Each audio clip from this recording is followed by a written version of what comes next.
Profiles of the Peoria Equal Suffrage Association, a digital humanities project by Liz Bloodworth. For my DH project, I chose to focus on a 1914 membership list for the Peoria Equal Suffrage Association. This document is held by the Peoria Historical Society and housed in the archive, the Virginia H. Chase Special Collections Center, where I work. A portion of the list is shown on the slide. My project aimed first and foremost to use digital tools to enhance the understanding of this membership list. As it exists, the list contains names, addresses, and presumably membership dates. But many questions remain about the names on this list. What roles did these men and women hold in Peoria society? Were they married, single, divorced, or widowed? How were they connected? For this project, I hope to answer some of these questions and thus shed light not only on the suffragists of Peoria, but also illuminate nationwide trends.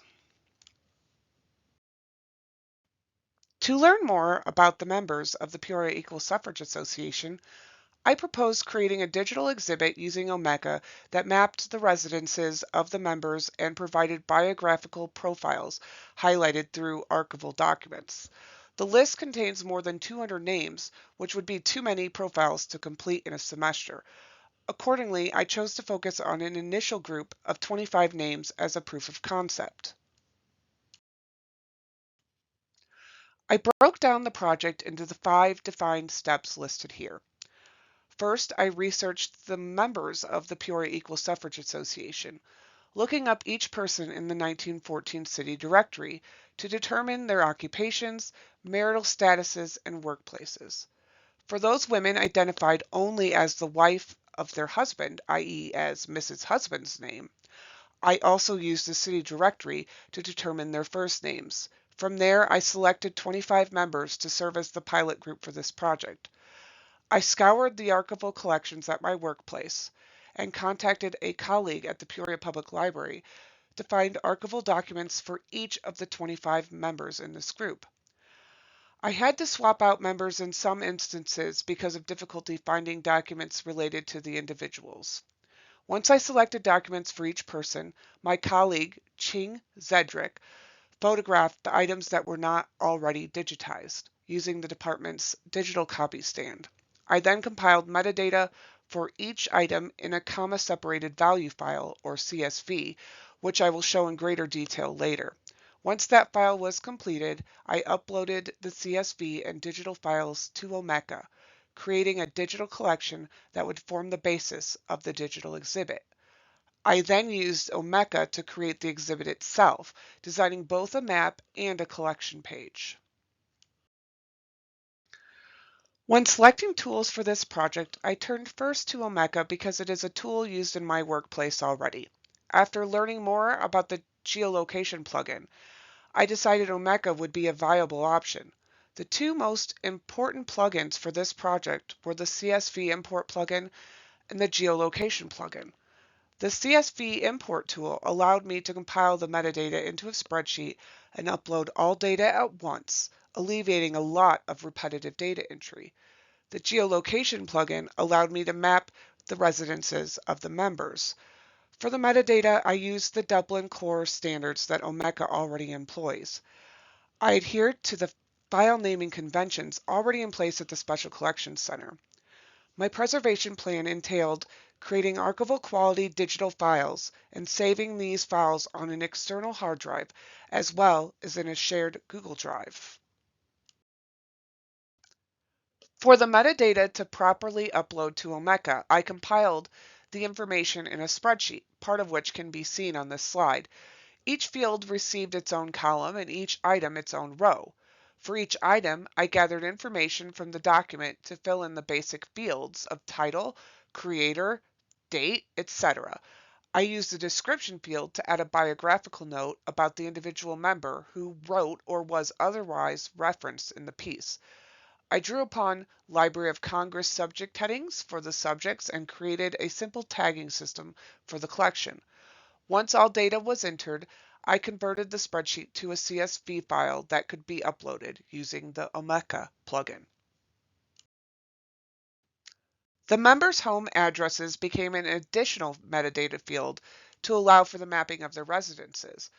Omeka's geolocation tool allowed me to map the approximate location of the houses on a modern map. I was able to successfully map 18 individual locations. The locations show a general clustering of members around the Main Street and West Bluff areas of the city of Peoria. A drawback of the Omeka tool is that only one marker shows when you have multiple objects in the same location, which happened with two sisters, Dr. Frederica Zeller and Josephine Zeller, who lived together.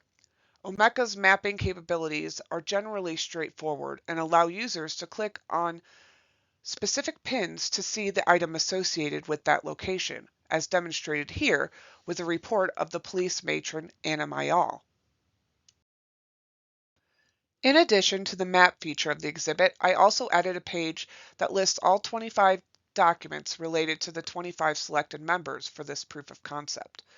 This page allows users to view the archival material apart from the map locations.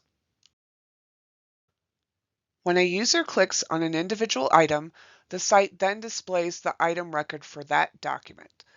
The record shows the metadata and thumbnails of the digital files. Users can click on the thumbnails to see full-size images of these documents. In completing this project, I encountered a couple of issues. The biggest challenge stemmed from address changes in the city over time. In some cases, the city has renamed or renumbered streets, which required research to discover the current locations of 1914 addresses. In other cases, development has enveloped parts of the city, making the exact locations difficult to uncover.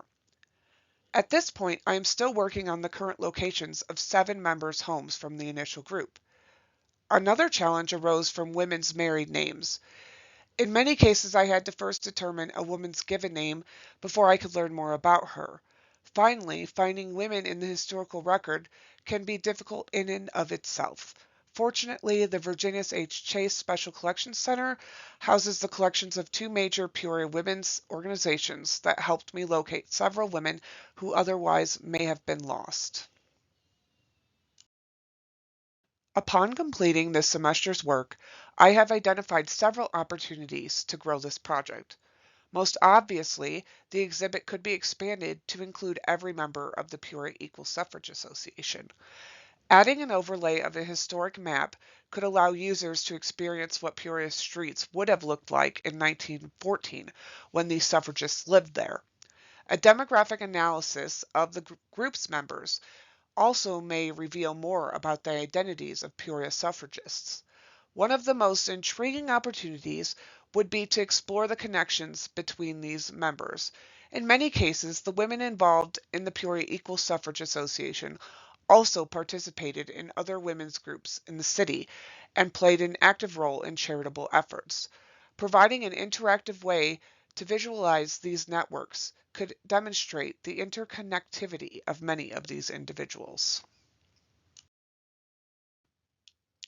Overall, this proof of concept demonstrates that digital tools can illuminate this 1914 Peoria Equal Suffrage Association membership list. Mapping reveals connections between members, including roommates, neighbors, married couples, and more. Furthermore, the research shows that many of the members of this initial group of 25 held influential positions in the city, working as doctors, teachers, police matrons, and leaders of social services and charities.